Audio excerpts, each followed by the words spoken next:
नेता लोग राजा लोग रूठते रहते हैं, रूठने दीजिए। रूठे चाहे राजा वहां से कछु ना काजा, एक तू ही है महाराजा और कौन पास जाएंगे। रूठे चाहे भाई, घर में बड़े भाई, कभी बुआ के बच्चे रूठ गए, कभी मौसी के बच्चे रूठ गए, रूठते रहते, रूठने दो। रूठे चाहे भाई वहां से कछु ना भलाई, एक तू ही है सहाई और कौन को सराएंगे। रूठे चाहे मित्र और शत्रु आठों आम, एक तेरे चरणन की नेक को निभाएंगे। क्यों? क्योंकि जग सारा झूठा, एक तू ही है अनूठा। रूठ चाहे सारा जग, पर तू ना रूठा चाहिए। अगर हमारे कन्हैया जी हमसे रूठते हैं ना, तो उनके चरण पकड़ के उनको मना लेना चाहिए। अगर हमसे रूठते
मगर अब उन्हें हम नचाया करेंगे। क्योंकि प्रेम में, भक्ति में वो सामर्थ्य है कि भगवान कृष्ण भी हमारे सामने नृत्य करते हैं।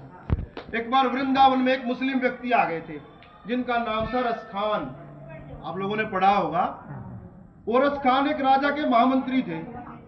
राजा ने उनको कहा कि रसखान दिल्ली किसी काम से जाना है, लेकिन बीच में एक वृंदावन नाम का कस्बा पड़ेगा, शहर पड़ेगा, वहां एक टेढ़ी टांग वाला रहता है, उससे जरा बच के जाना।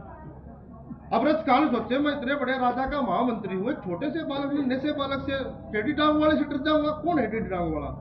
मन में यही चिंतन चलता रहा।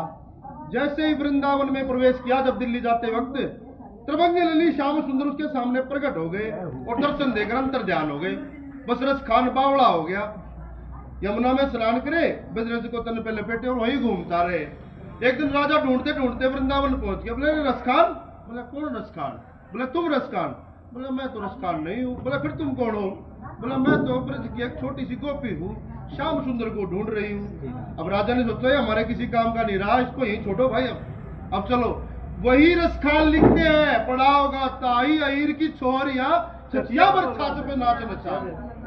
वो ब्रज की छोटी सी अहीर की छोरिया छोटी छोटी कटोरी की छाछ के लिए वृंदावन बिहारी को नाच नचाना चाहती है। तो भक्ति में, प्रेम में वो सामर्थ्य है कि जैसे हम सत्संग कर रहे हैं तो आप तालियां बजा रहे हो ना, क्योंकि हम लोग तालियां कीर्तन में करते हैं, ये डपली बजा रहा है, छाने बजा रहे, तालियां बजाते, नृत्य श्री श्याम सुंदर करते हैं। उन्होंने नचाए